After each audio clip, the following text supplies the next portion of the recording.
So tonight we're going to talk about how to knock on the door of initiation to the Ordre Souverain, or OMS for short.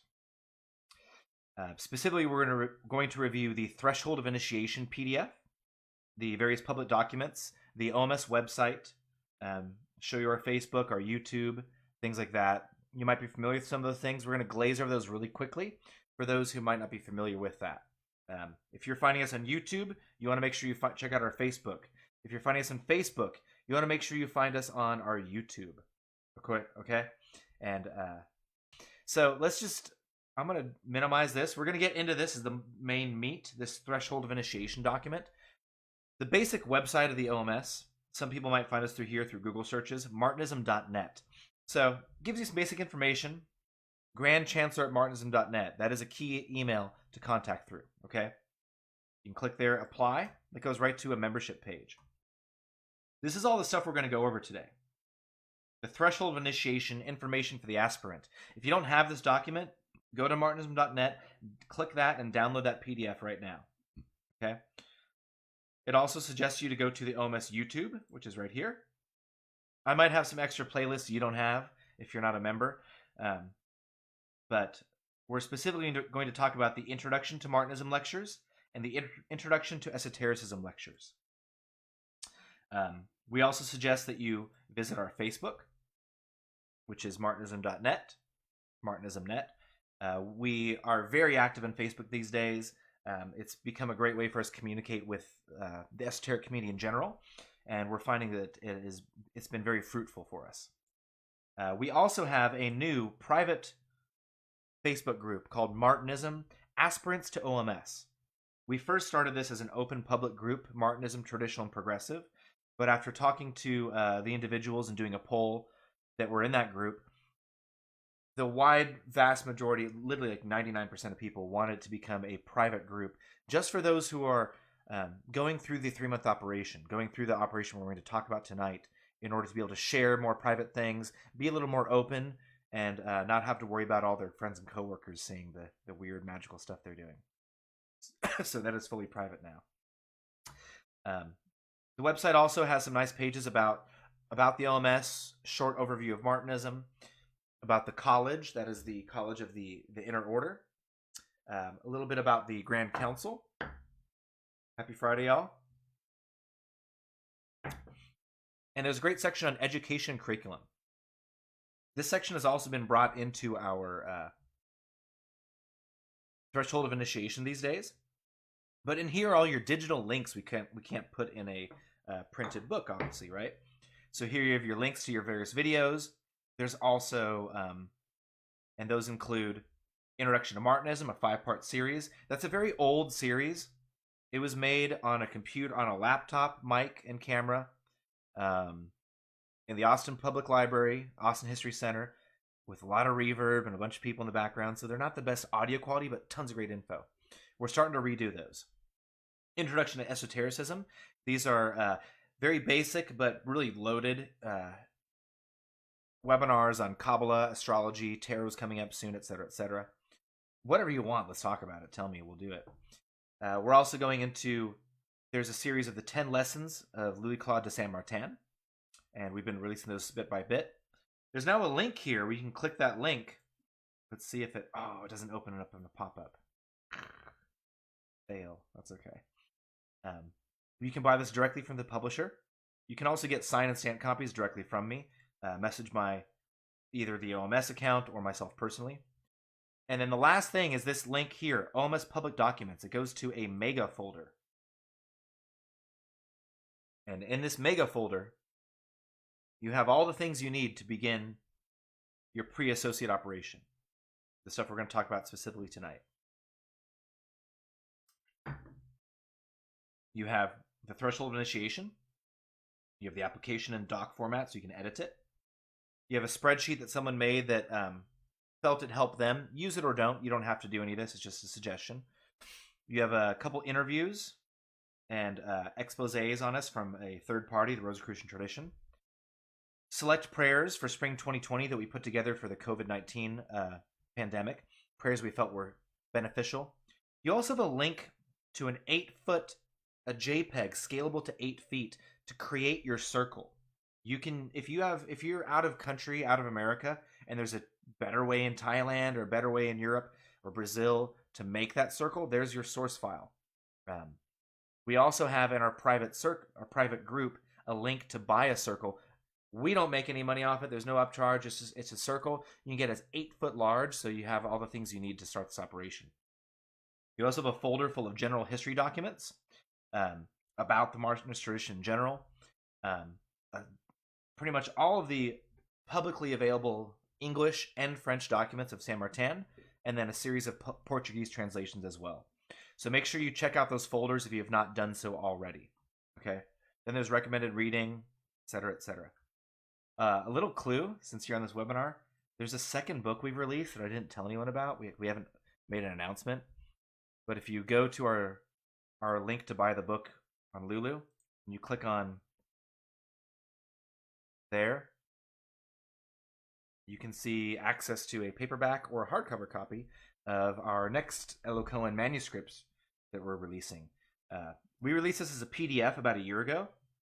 Now we're still offering it as a free PDF, but if you want a hardcover printed copy of it, there it is, of the circle and its composition. It comes in an English translation, first time ever, Latin transcription, and a facsimile of the original French/Latin. All right, so there's all your navigating the things to have all the information you need about the order. Really, though, it's all contained in this one document. So let's get into the threshold of initiation, information for the aspirant. This document collects all of our previous public documents into one thing so that you can, it's all there for you to view. There's a foreword. It contains the public manifesto, the old public manifesto, which we've expanded. The pre-associate operation, that's the actual operation that we require you to do in order to join the order. It has the rule of the order in 9 points.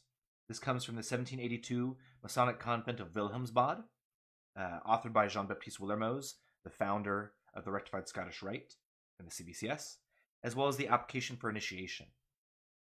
If you did happen to purchase a new copy of our 10 Lessons to Men of Desire, you might have noticed that part 4 is that.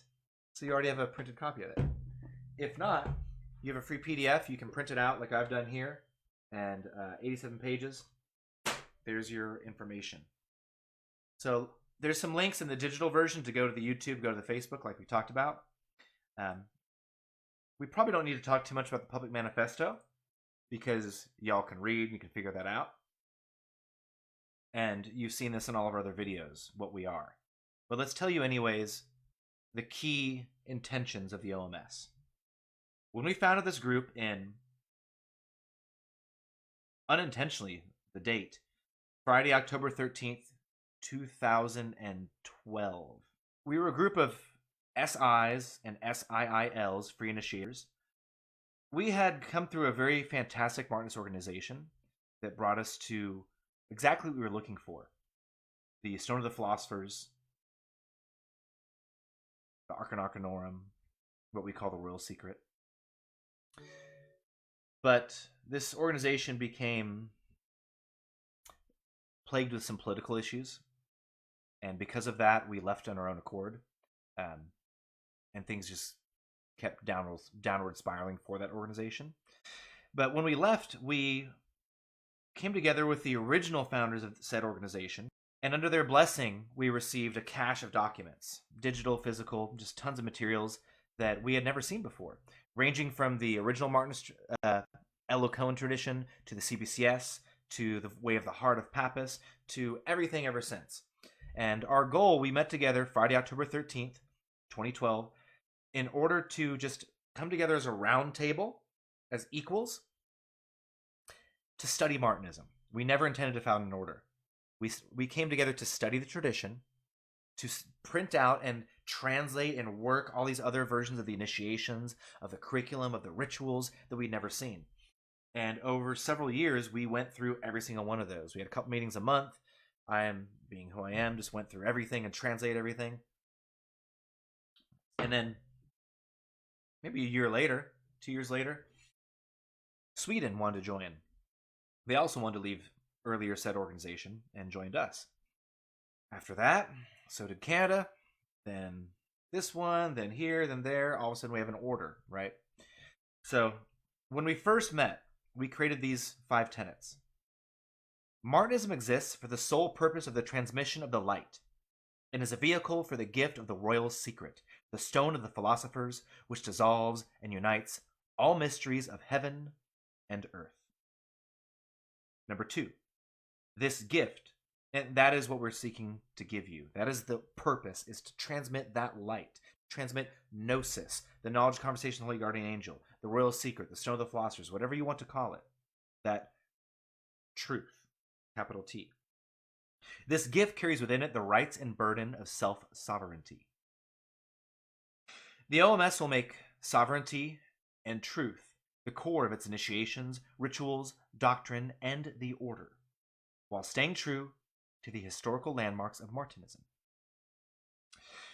The Grand Council of SI will develop and perpetuate Martinism in line with the above principles for its transmission in a new era. That is the core of what we are trying to do. Without any interest of political motivations, does not come into this organization, with no interest of financial gain as an organization, purely to transmit the light, pro bono, in that Rosicrucian ideal of healing the sick. So as you go through this document, it's going to lay out a little bit, a very brief expose on what Martinism is, why we're here, a paragraph in the Yellow Koan that is the magical, ceremonial magic, theurgical branch of Martins de Pasquale, founded in the 1750s. The CBCS, which is the knightly chivalric branch, formed by Jean-Baptiste Willermoz from his reformation of von Huhn's strict observance. This is the Masonic branch of Martinism that still exists in many countries in many parts around the world, but also is passed on as a separate, independent Martinist rite. Note, we do not do the first 3 craft degrees. We do not claim to make Masons. And lastly, the Martinist way of the heart, Société des Intimes or Initiés, the Voie Cardiaque, the way of the heart, descended from Louis Claude de Saint Martin and codified into 3 degrees by Dr. Gerard Ancasse Pappas. This comprises the majority of all Martinist orders at this time. We bring all 3 of these together into a unique initiatic experience that first degree, second degree, third degree. Those are the traditional grades of Pappas. First degree we have infused with the Yellow Koan. Second degree we've infused with the CBCS. So we're going through the history of the order. Third degree is the pure way of the heart, stone of the philosophers. Next, we jump into the structure and curriculum of the outer order. We did this originally just to show a little bit about what each grade is, and then we expanded it to show to other Martinists that who maybe don't have access to materials, because a lot of orders don't really give you anything. There are many orders you come into, and it's just like, you're a Martinist now, congratulations. And that's it. So here, this is just a way of us showing all the kind of curriculum that you'll work through.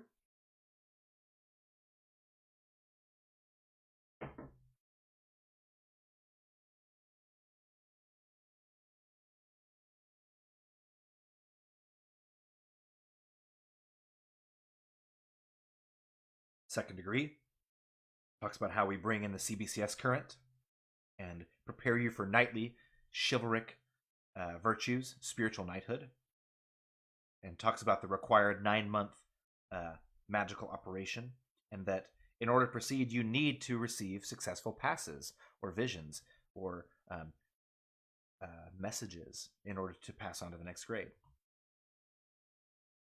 There's the secondary curriculum and the SI itself. And then we talk about some other books we have. You can read in the text yourself. Let's jump ahead to applications coming into the order. Okay, so page 35. You already have the application now. We are open to any and all sincere seekers. Male, female, Mason, non-Mason. This is not a Masonic order. It is an independent Martinist branch, Martinist order. We accept people of of all colors, all walks of life, all backgrounds, as long as you are a sincere seeker, as long as you are genuine, trustworthy, and you're willing, number one, to put in the work. That is the purpose of the pre-associate operation, is to test if you're willing to put in the work. So we'll get into that in a second. A big question we get a lot from people is adoptions, affiliations from other Martinist orders. It's quite common in certain organizations to maybe hop from order to order. This becomes a problem, though, because you get someone who gets a first degree in Order 1, a second degree in Order 2, and a third degree in Order 3. Then they expect mutual recognition in those other ones. And sometimes when you're getting it's kind of like going to a karate school for white to green belt, and then taking that and popping up immediately to your next one, and then your next or next. Or getting your black belts from all different kinds of organizations. There's no continuity. There's no way to test the integrity of the person's training and their knowledge. So what we do, we seek to maintain friendly relations with most active Martinist orders. There are some that are definitely vehement. And we will recognize the legitimate grades of any Martinist of good repute and upright character. But that being said, the OMS may at times allow another Martinist to affiliate with us. In general, anyone that is going to join the OMS has to start at first degree. And we've had SIs, SIIs, SIILs, Grand Masters of Orders, Roquas, CBCS, Grand Profess start over with us. And every single one of them has said that they are so glad they did, because the first degree curriculum of the OMS is generally meatier than their SI was. And it's necessary that someone starts at first degree so they understand our entire process, so that their vessel's prepared to have the unveiling of the royal secret the way that we present it in the third degree. That's number one. It's for their own benefit that they're ready for the process, that they go through the entire initiatory process. Number two, it is important that they go through the entire process because every OMS SI, if we do our job right, should be ready the next day to turn around and run a temple. They should be ready to turn around and know how to initiate, know how to teach others, know how to give the light. That can only happen if they've gone through our system. If they know our practices, they know the formula. So another reason why that's important. At times, we might allow a dual membership from another order, but it's really not ideal. We try to keep that to a minimum. If someone comes to us and wants to join OMS, they're an SI, SII, then come back. We'll recognize you as your grade, but you need to do the first degree. If you're already satisfied with your previous order, there's no reason to join OMS. So don't join. If OMS seems like it's going to satisfy a need that is not being met in your current order, then why wouldn't you leave your current order? That's the conundrum, right? If you're not satisfied, then you should join OMS and leave the other one. If you are satisfied, why would you join the OMS? It seems like a no-brainer to me. Anyways, so hope that explains why we require higher grade members to redo their grades. As far as initiation fees and dues, let's talk about it right in the beginning. We do not charge for the transmission of light. However, temples are authorized to charge initiation fees in order to cover direct expenses. Okay? This is not going into someone's bank account. It's not going into someone's pocket. In order to cover direct expenses. This can range, and this will vary between temples, right? But specifically, your curriculum books, which we sell at cost. Every member gets these things at cost. There's no markup. There's no money made anywhere. Extra regalia you're going to receive. A couple pieces of regalia. Certificates. Other things we have to use to make that temple run. Temple rent. Candles. Charcoal. Incense. Accoutrement. All those other things, right? Starting a temple costs a lot of money. It can be expensive. There's ways to bootstrap it. That's our ideal. But there's always expense. So initiation fees, we suggest most of our temples to charge $200 per degree. That's what we charge in Austin, Texas, and it works out very well. That's just enough to cover our direct expenses and pay for candles and things like that. You'll generally go through a degree once every 2 years, once every 1 to 2 years, depending on your Martinist experience. So it's definitely not an expensive thing. As far as local dues, temples are authorized to decide as a group if they need to charge local dues. Most of our temples don't. Austin has a freestanding independent permanent building, so we do charge local dues in Austin. Austin currently charges $40 a month. That might sound expensive, especially when you compare it to some other organizations, but people are asked to pay what they can, and that's because we have that rent to pay every month. International dues, we have a suggested yearly donation of $65 a year. Again, that's like nothing, especially with the amount of stuff you're getting. Once you come into the order, you're brought into our group me's, our pro boards channels, and there's all you're just given so much stuff all the time. But we ask for that $65 a year to help us fund travel expenses, translation expenses, printing of things, buying new resources, etc., etc. So, want to be very upfront in the beginning. We don't charge for transmission of light. We do cover our direct expenses. If you are in a low-grade Martinus order that you just come in, they're like, you're a Martinus now. Of course, there's no expense, but we're giving you. So, for example, for first degree, these books have changed a little bit. If you're one of our earlier guys, you got this stack of books. If you're one of our later candidates, you've got this stack of books because things evolved, right? But you're getting really nice, high-quality hardcover books. This one's nice because it's all full color. This is the Greek edition. Woo! Yeah. Isn't that sexy?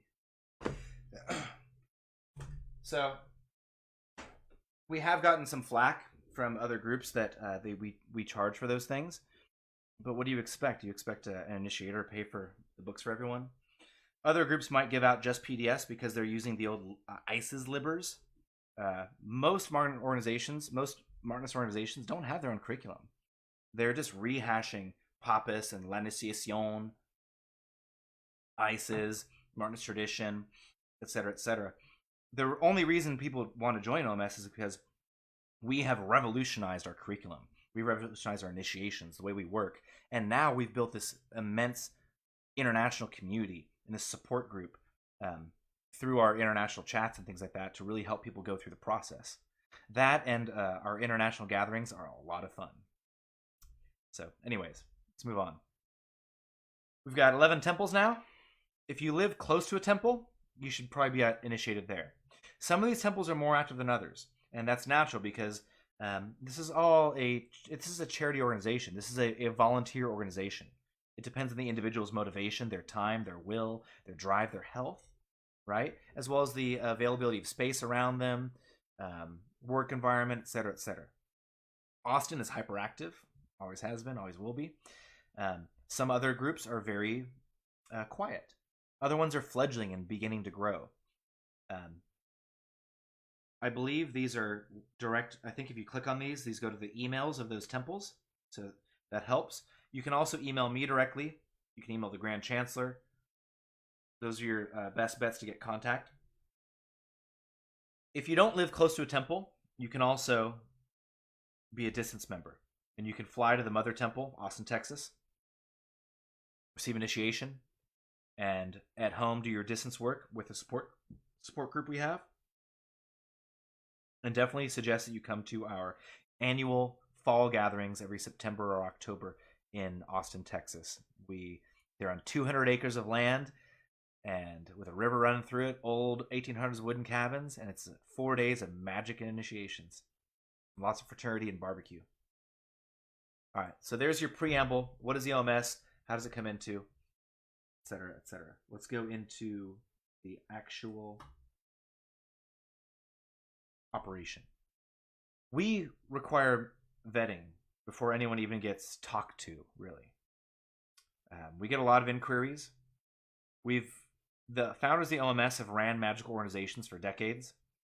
Various organizations from Golden Dawn to Martinism, to Gnostic churches, to other things. And we've learned from all that to vet our candidates. We've learned to guard the West Gate strongly. Because if you don't, you bring in one bad apple that can spoil the whole damn bunch. And it's harder to get someone out once they're in, right? Because we give you rights once you come in. So, we vet candidates. And the number one way we vet them nowadays is through this pre-associate operation. It's intended to be a 3-month operation in which you get to learn about Martinism and the tradition. We get to learn about you. You get to test out basic meditations, exercises, and operations. See if it's your kind of flavor or character. And we get to see if you have the will, determination, and gumption, the perseverance to do this work. If someone can't get through 3 months of meditations that are prescribed but also loose, and they can't have that discipline, then there's no way they're going to be able to go through the curriculum and come to the SI degree. We're not here to make 1,000 first degrees. We're here to make SIs. We're here to make keepers of the world's secret, as we call it. So if you're not going to go all the way, we're not interested. And that's where this document comes in. So let's jump into this. Pre-associate operation is essentially going to guide you through a taste of all 3 branches of the tradition. This entire document is. We'll talk about that in the end. You start off, it tells you acquire a robe, a white tauve robe or alb. Cotton or linen is highly suggested. If you can go cheap with polyester, but it's going to get hot, it's not going to feel comfortable, and if you light yourself on fire, it's going to melt like that. Cotton or linen is suggested. A basic tauve robe or an alb, either one is fine. No hood. Okay. Procure a journal, whether it's physical or electronic. Start journaling regularly. You're going to want, not only for us, but you're going to want that for your own retrospection years down the line. Procure an altar if desired. This can be, I use a trunk in my personal oratory, my home temple. I have a trunk I use. It works perfect. It's low. I like to kneel anyways when I'm meditating. So it's low to the ground. You can also have a tall altar if you want to have one while you're standing, etc., etc. And then we get into the practices. You are asked to perform meditation number 1 daily. This is what we call the point meditation. It is deceptively simple, and therefore people overlook it all the time. But I promise you, it is of utmost importance in establishing the foundation for your future magical and mystical practice. Okay, we'll get to that in a moment. You're asked to perform the chain of light weekly. This is an operation. It's a preliminary Eloquent operation that you're asked to perform weekly. And that's where you have all the circles that you might have been seeing online if you're in the private group. These prayers are used in some organizations as ways to bring you into the egregore. They're used in some organizations as a way to link the way of the heart to the Koan branch. We use it as a way for you to have a taste of the Eloquent, a taste of the prayer work, and for you to see if you can start to connect to the egregore on your own. If through just your pure aspiration of heart, if you can connect to the egregore. Notice I'm wearing a Steve Martin shirt. Past master. We ask you also to perform the specific meditations and exercises in awareness in their successive order daily. We'll go over those. There's a series of them. Also, at the end of this, you're asked to journal all of this. And at the end, submit an overview of your documented experiences from the meditations and exercises and any pertinent journal entries for review. That means that if you wrote a 500-page journal, we don't need to see a 500-page journal. No one's going to read that. Ideally, this should be highlights. I really like handwritten journals, personally, being tactile. There's something to that, right? But I've found it's highly practical to use digital journals, especially in this age. You can copy, paste, you can move things around. Whatever your medium is, I suggest that when you submit your pre-associate operation review, that you submit as highlights, key insights that you might have had, things that were really revelatory to you. Also submit your troubles, things that were hard for you, things that you had trouble doing. And be honest. Be like, man, there was a week I totally didn't do it. Or I missed these days. Be honest, right? Anything that was pertinent. Anything that really popped out to you. Including musings that you think important. Give us your highlights. Okay, that's what we want to see. Okay? And at the very end it says to procure or create your own black cloak. We do this at the end because get through all of it. See if you're into this, then get another piece of regalia. You already bought a robe in the beginning. Then see if you need this cloak. This should be a black cloak, full length, a mantle with a hood and strap. No arms, just a cloak. Okay. Intellectual study during this time, you are asked to read this OMS Public Manifesto and the Rule of Order 9 points, which is in this document now. You're also asked to go and view the Introduction to Martinism lectures 1 to 5. And again, really quickly, those are these guys here.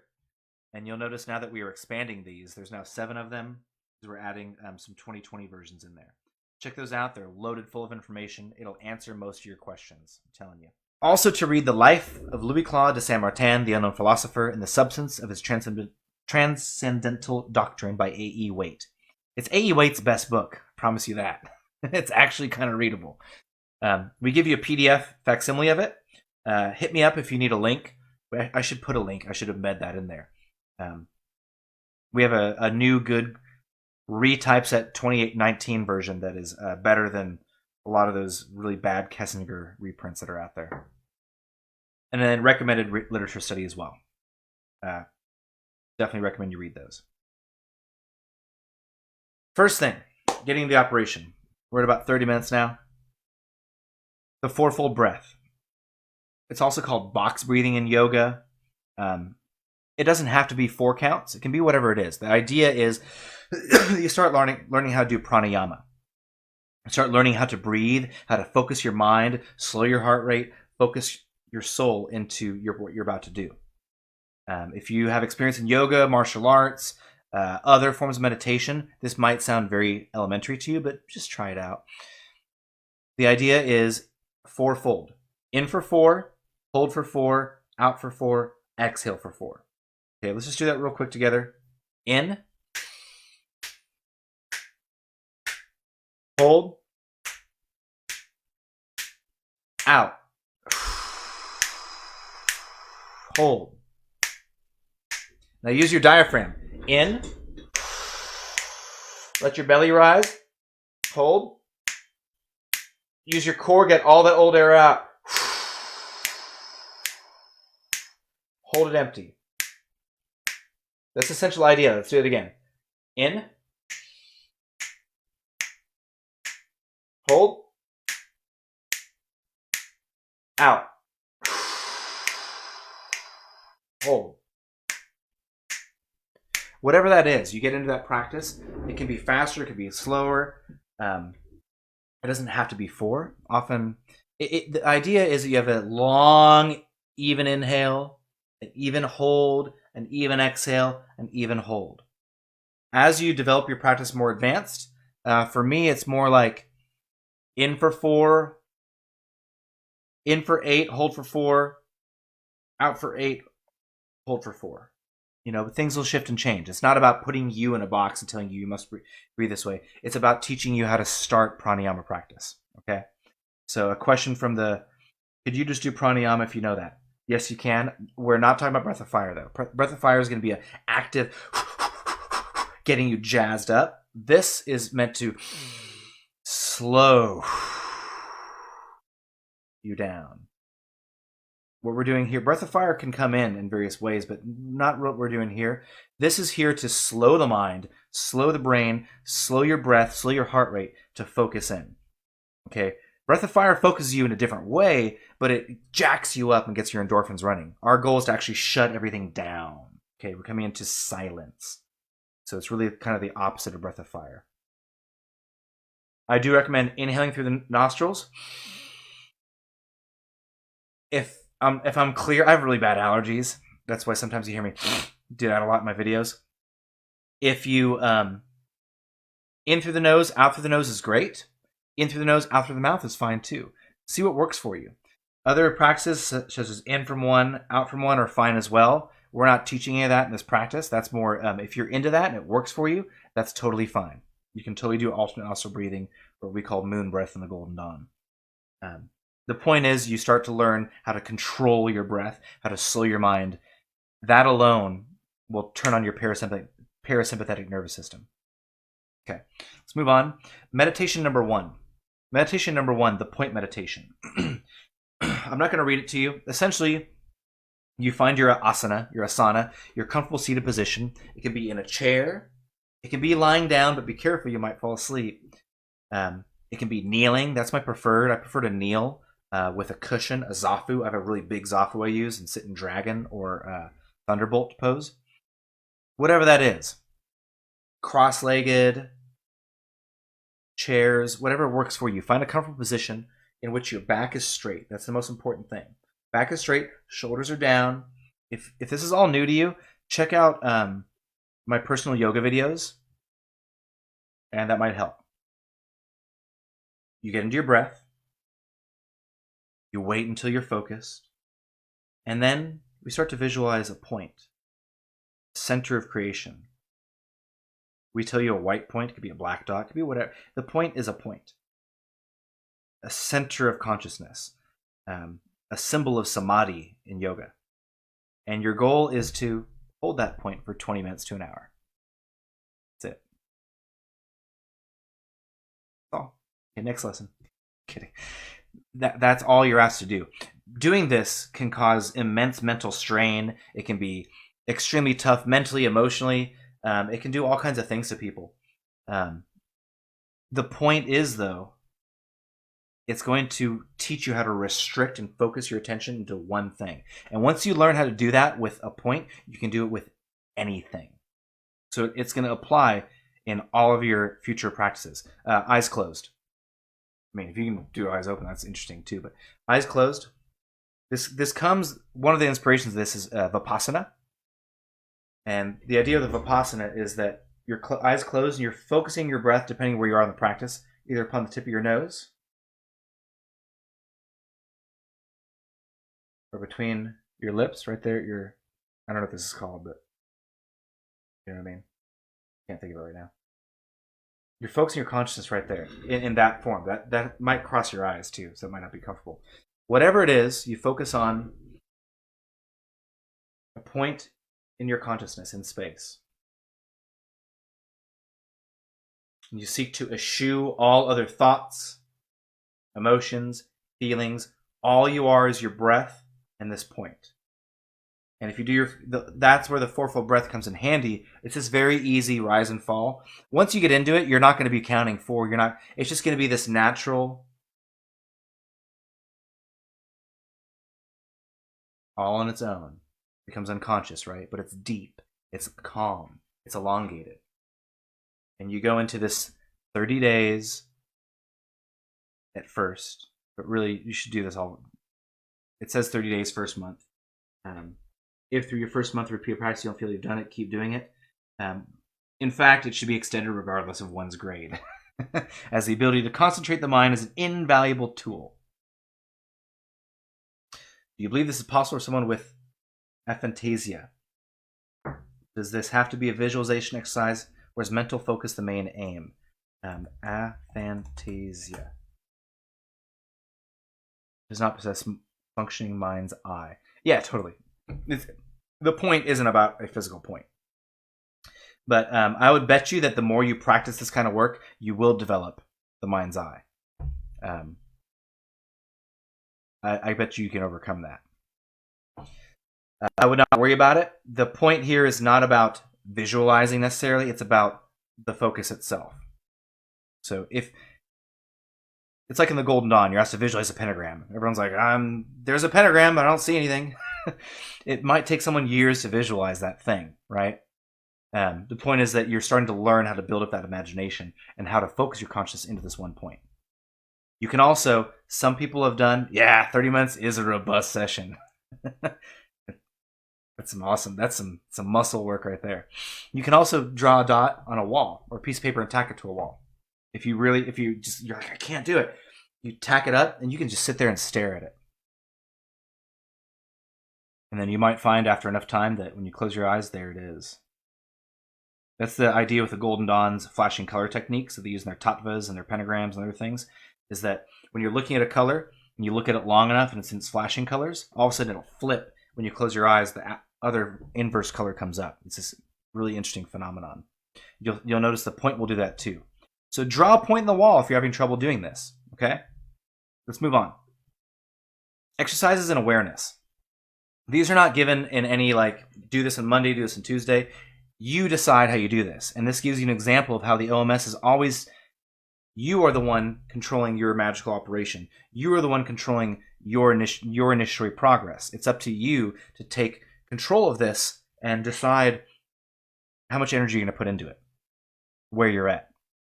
They begin with exercise 1, simple observation. You can read it. I'm not going to read it all to you, but essentially it's a process in which you learn how to just assume the role of a quiet observer, free and independent. You learn to just sit there and just watch your thoughts come. Don't attach to them. Don't follow them. Just let them come and go. It's an exercise in passivity. You might say that the point meditation is both an exercise in being active and passive. Active in the sense that you're focusing your will into one thing. Passive in the sense that you're not allowing anything else to come in. This one is more of pure passivity. You're just allowing these things to pass like clouds in your mind. Very simple, but some people might also find that very difficult. Other people, this might be super easy right away. Once you feel like you've fully mastered this process of just observing your thoughts, letting them rise and fall like clouds in the sky, then you can move on to your next. Exercise 2 has an A and a B. Exercise A is suppression of extraneous thoughts. There's a similarity here to that of the point meditation. Here you're seeking to suppress all outside thoughts, anything from invading you. You're seeking to be able to learn how to start focusing on one thing. Very similar to your point meditation. And A and B are subtly linked and subtly different. So you're learning to suppress extraneous thoughts. And we don't really exactly tell you do A, B, and C. We tell you an idea of what it means, and we want you to figure out how to do this. Okay? So let's say when you're working, you should not be thinking about your family life. You should be focused on work. When you're sitting there with your family at dinner, you should be focused on your family at dinner. You know, that's one example we give you, is learning how to be present with those things, not allowing those other thoughts to come in. Exercise 2B is a little more pointed, single pointed thought. The idea is to keep only one thought or idea in your mind for several minutes. So now we're developing that point into something else. You could take a cube. You could take a word, a virtue. You could take an ideal. But to have just one thought or idea stay in your mind for several minutes. 10 minutes is a nice, robust practice for this. Okay? So to contemplate, you can make it less philosophical.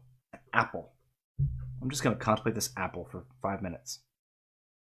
And you might see that apple coming from a seed to growing to coming into a tree, soiling and rooting in the earth, expressing up with water and the sunlight, reaching up, the roots growing down, the trunk growing up, the leaves spreading outwards and upwards and reaching towards the light, and then growing its own seed, and then all of a sudden it falls and dies and creates a new seed. That'd be an example maybe of like, sure, all these different things happen, but you're still just meditating on the apple, right? So this gives you practice in active contemplation. And this is how once we learn these techniques, it's how we meditate in all symbols. We meditate on a square by contemplating all the ways that a square can manifest, right? So there's 2B. Exercise 3, conscious in the moment. At convenient intervals during the day, concentrate the attention for 5 minutes on your actions and sensations from second to second. This is a great one at mealtime, as we say, especially if you're alone or if you're with a partner that's doing this with you. Just be silent together. This also comes from Vipassana. You eat your meals in silence. So when you eat in silence and you're just alone with your meal, you start to recognize, like, becoming super conscious of how you pick up your fork, what size bites you're eating, the pace of your eating, how much you're chewing, what else is going on in your mind. Did you all of a sudden just start thinking about your job? Did you start thinking about your girlfriend? Did you start thinking about coronavirus and political problems? Or are you just actually enjoying your food? So this brings you back to being in the present moment. Mealtime's a great example of this. If you're a martial artist, And it'll make you taste your food so much better. Like, wow, there's spices in here I never even noticed. It's a way to start enriching your life and enriching your awareness all around you and everything we do. These exercises might seem very Buddhist, but they're just universal exercises in learning how to control and focus your mind. That's all they're for, is focusing your mind and being aware of what's going on around you, within you, and about you. If you're a martial artist, you probably already do this when you're doing katas or yoga. Next time you do a practice, bring this into it. Be like, I'm going to be conscious in the moment and just do that. And you'll see how much more your practice becomes alive. This will come into your ritual practice. When you're doing your ritual practice, it's just you doing that ritual. There's nothing else going on. There's no one else in the universe except you and that ritual. Okay, so this starts to make those previous things practical. Exercise 4, thought emptiness. Just don't think. Just don't think. Empty your mind. Try to find complete emptiness without straying and without forgetting yourself. Don't fall asleep, but just be nothing. Good luck with that. And then exercise 5, simplicity of being. This is really a way of life. Avoid any mental, intellectual concentration or effort. Just feel yourself alive being. Let your consciousness penetrate your whole being while you simply observe in your mind that you are yourself. Avoid analyzing any feelings, as the slightest intellectual effort will bring you back to a state of instinctive consciousness instead of just being. So if you're a Kabbalist, that could say we're saying, yeah, AA Shar AA. Okay? Those things, everyone's going to have their own challenge with them. Some people are going to fly through certain ones. Some people are going to have extreme problems with number one. As you work through them, all kinds of amazing side effects will come into your life from them. All right, let's move into the operation of the chain of light.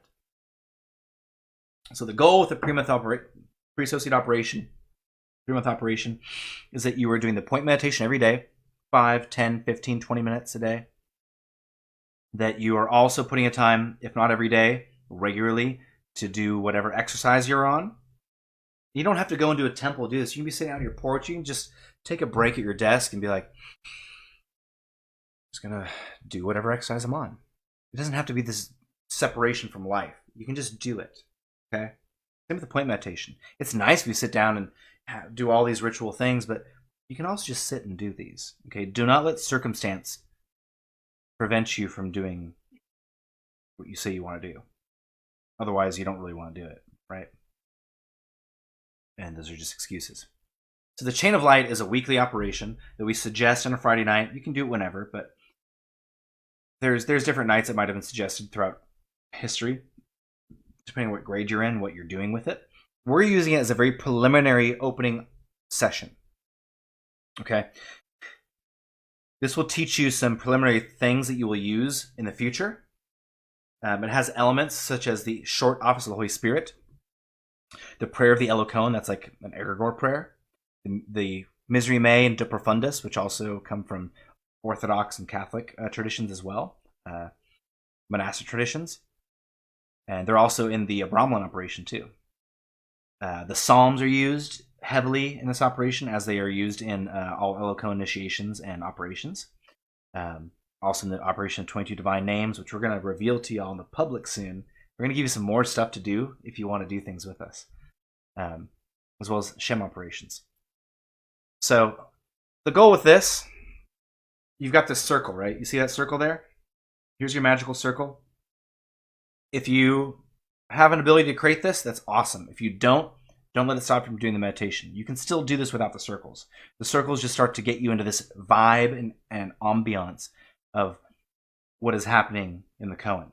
You're not going to actually use these names right now, Iabe and Raphael, but it starts to give you a certain ambiance of what the koan is. Those circles are used much later. There are many ways to make those circles. This is one of the biggest questions we get, so we're going to spend some time on this. you have hardwood floors, chalk and hardwood, perfect, dude. It's the best. Concrete, same thing. But whatever you do, test it first. Make sure you're not going to destroy your wood floors, okay? Test in a little spot, wipe away, make sure it's clean, okay? Wood floors are great. You can also make chalkboards. When we first started doing the cone here in 2010, 2011, we went out and got these 4 foot by 8 foot, about 1/4 inch boards from Home Depot. We got 5 of them or so.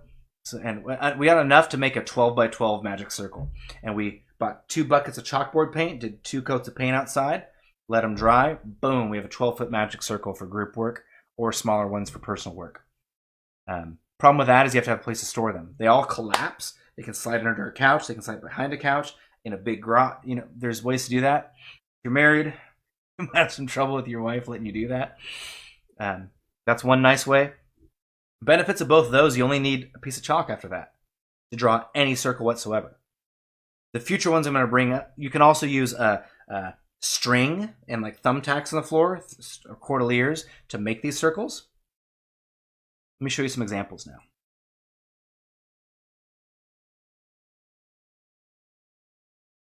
So here's an example of someone who made the chalkboards. That is gorgeous. And all you need is that to do any circle. And as you go through different grades, you do different circles, right? So it is the idea to have something like that. Here's an example of a printed circle. This is our first generation. Here's the current versions. You can get a link to this in our private Facebook group. We don't make any money off it. The third-party manufacturer is the one making any money. We just sell to you at cost. We just upload the file, no markup. But these come in 4 foot, 6 foot, or 8 foot size. I highly recommend you get the 8 foot circle. Even then, it's still going to feel kind of small. Don't treat this like you might some grimoire things. You don't have to necessarily fit in that little triangle. Okay, it's more about projecting your consciousness. Okay, the idea is you should be able to fit and sit within that basic circle. If not, you can put your feet in it. This image is a person sitting in a chair with their feet in the circle. We're not invoking spirits and demons that we have to worry about attacking us. We're not doing some of those classical grimoire superstitions. These are symbols to focus our mind and focus energies into. Okay? So be relaxed about it. There is something very magical about having this in front of you, though, and being in it. Here's an example of someone using a cordelier and strings. Pretty damn good, too, I must say. You notice that this person is using electric candles. I recognize how practical that is because now you can lay down in the circle and not get lit in fire. I'm a big fan of real candles, but whatever works for you. Definitely be careful. Don't light yourself on fire. But if you're a cone, eventually you are going to. This is first generation. One of my old circles. Obviously, there's no laying down in that circle, right? What I would do is I would sit in the circle here, and you just move that forward. You are the light. You're the one sitting there. And I move the candle right here. Do my meditations and practices.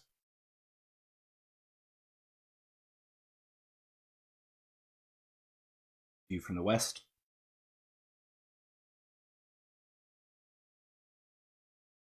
Anyways, there's some different examples of it. Now, Pasquale suggests that we begin this ritual at midnight. He recommends that you enter your oratory around 10 p.m. There begin to enter a spiritual state by reading some psalms and litanies, studying Holy Scripture, studying curriculum. The idea is you start to separate your mind from your profane life, and you start to the idea is that you start to separate yourself from your mundane consciousness and prepare for spiritual work. As you proceed in this work, that'll become easier and easier and quicker. And that's where putting on a robe is a big part of that, right? Meditate in silence. He suggests you start right at midnight. Be pragmatic. You do this whenever you need to do it. We all have lives.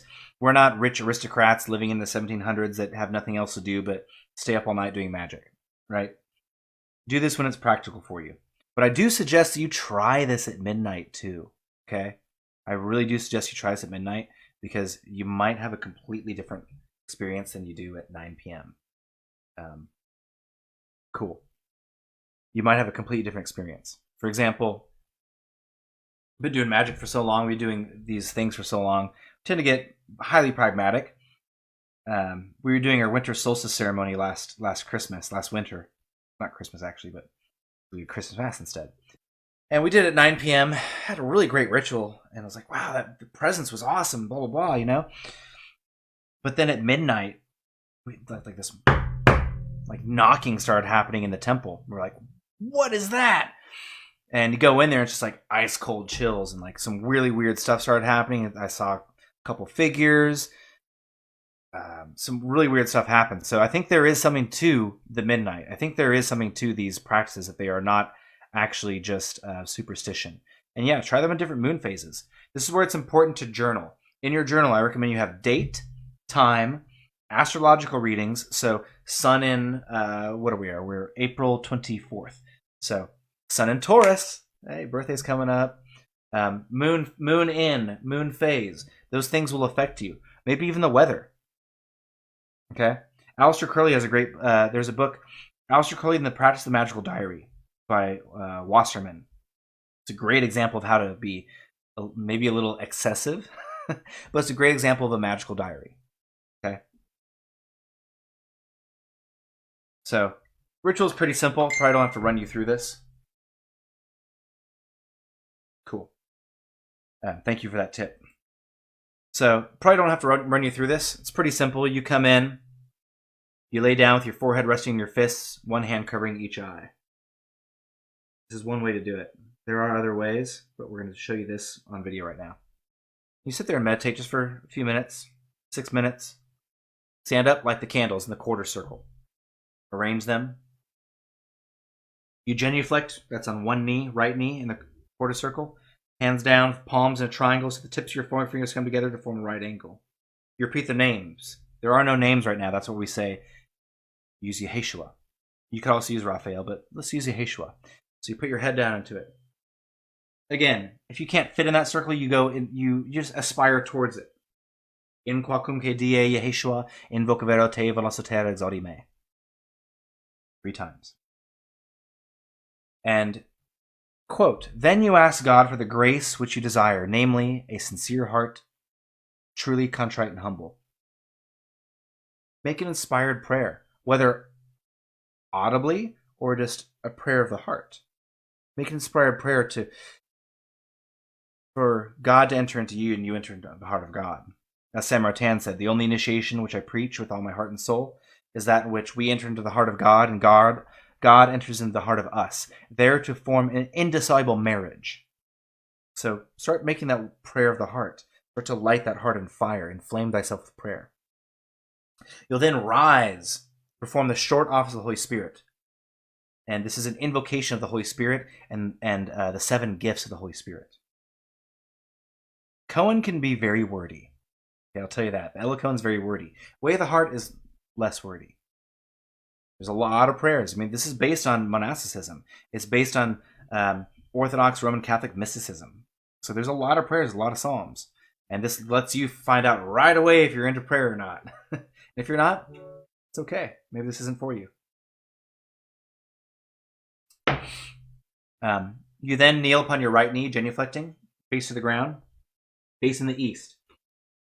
And you recite Misery Mei, the prayer of repentance. You then arise and perform De Profundis, prayer for pardon and misery, the profundity. You then sense the circles. You say a psalm in each circle. You say a psalm for the east. You say a psalm for the south, a psalm for the west, a psalm for the north. Back to the east. Probably don't need to tell you this. You do the prayer of the chain of light. Here you really want to feel like you're connecting with the tradition, connecting with Pasquale, Saint Martin, Willermoz, us, the OMS, the egregore of the tradition that you're trying to enter into. Start to feel them around you and within you. and start to bring this awareness into your being. Weird stuff might happen. Lord's Prayer, classic prayer. Psalm 91, classic. Prayer for Peace by Constant Chavillon. He was martyred by the Gestapo in 1944 for not giving out his membership lists. True hero right there. So you can say that this is like a prayer for the world, right? You've taken all this energy, you've focused your will, you've had this meditative practice, you've connected, now you direct it to something good. And then it ends with Gloria Patri and sitting down into an extended period of meditation. Again, we give you the traditional, don't leave the circle until 1:30 to 2. This doesn't have to be a 2-hour ritual. This can be whatever it needs to be. But highly encourage you to do it that way at least once. Okay? Traditionally, you rub out all the figures in the circle. Obviously, if it's a printed circle, that might not happen. If you have a printed circle without the names, you can cut out names too, or you could visualize them. It's not important. The point of the ceremony is to learn how to purify oneself, how to consecrate oneself, how to enter into prayer, how to enter into an egregore, how to call forth light, energy,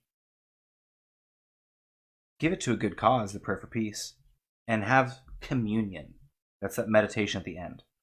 There's a lot of room for interpretation here. There's a lot of things where you could do different stuff. Do that. Follow your intuition. Follow your heart. Okay?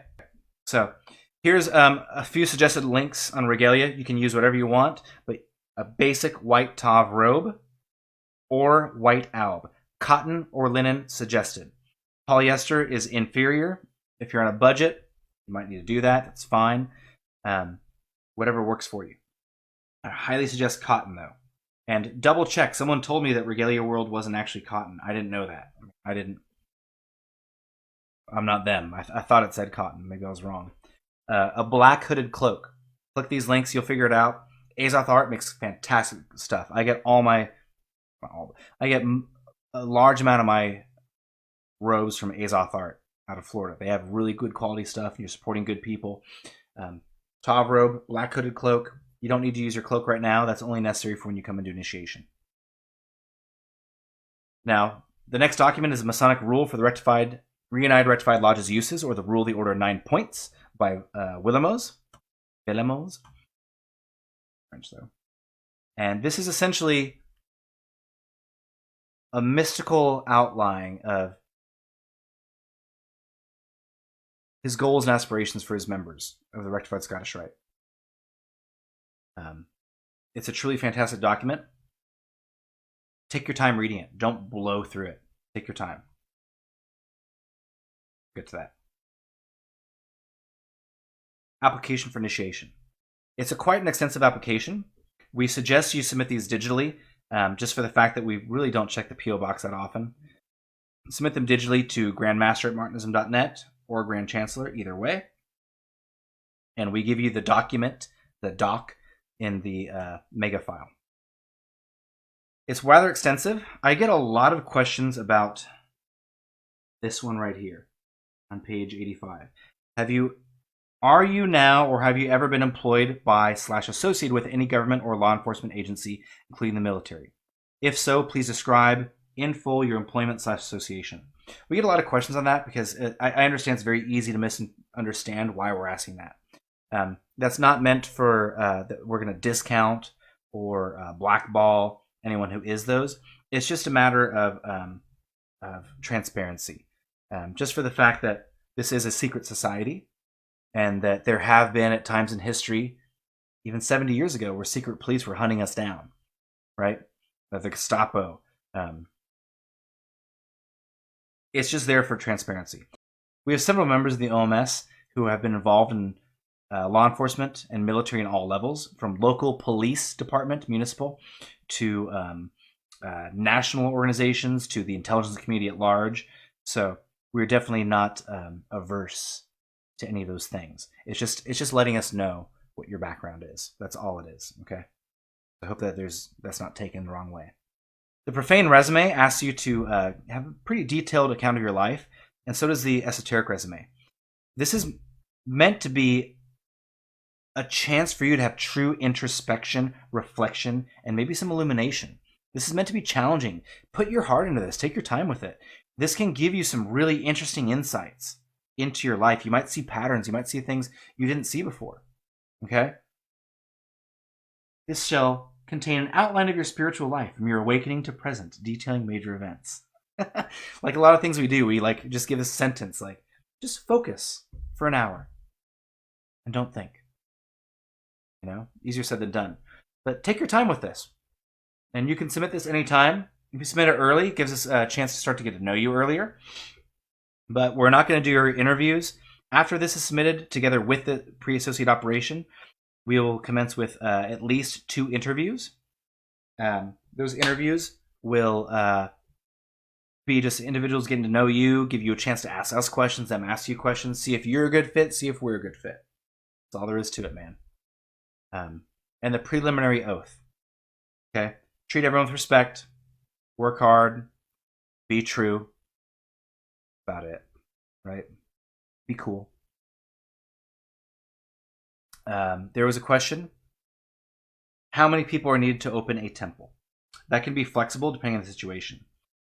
Especially depending on if we're bringing in and adopting a previous SI or a previous initiator, or previous free initiator. That can give more leeway. Ideally, for example, Washington, D.C. We're working on forming a temple in D.C., hopefully by the end of the summer or early fall. That's an ideal situation in which we have more than 7 people. We have enough people to fill all the roles in the temple right off the bat. In a situation like that, we'll come in, spend a weekend, 3-4 days, 2 to 5 days, depending on how many people we're initiating. Ideally, we come in there, we initiate everyone to first degree, and we also bring them through our theurgical, our Gnostic branch. We bring them into the minor ordinations of the French Gnostic Apostolic Church.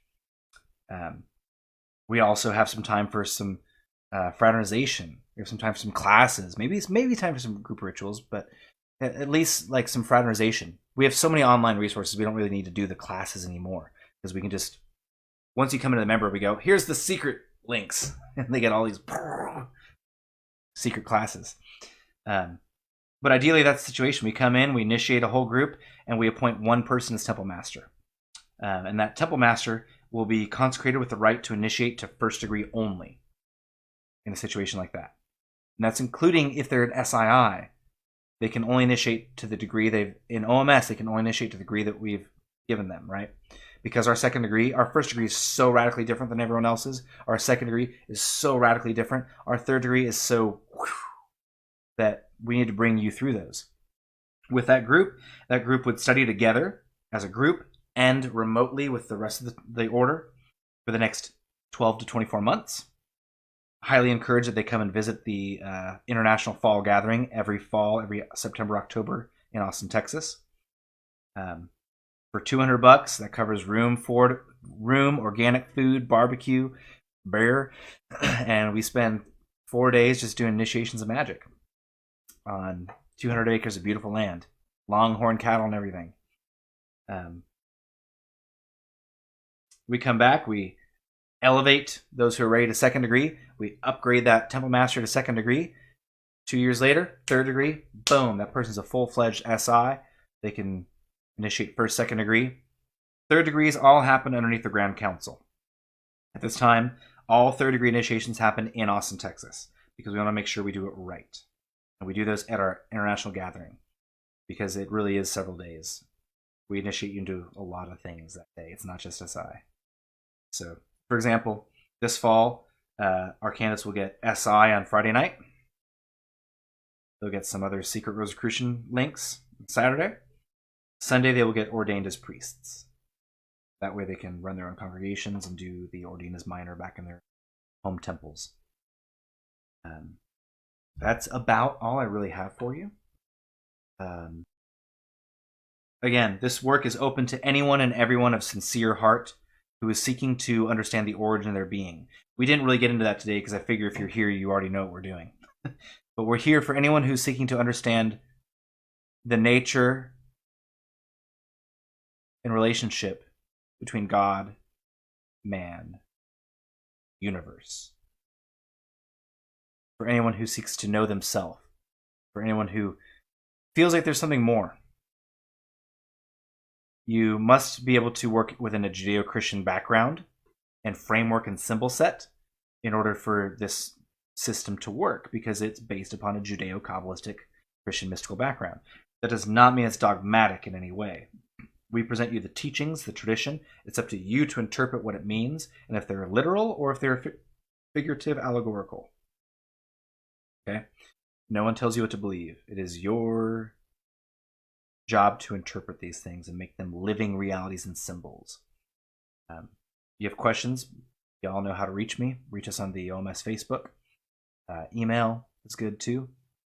I hope this helped. Hope this gives you some more information on the process. And questions? Anyone?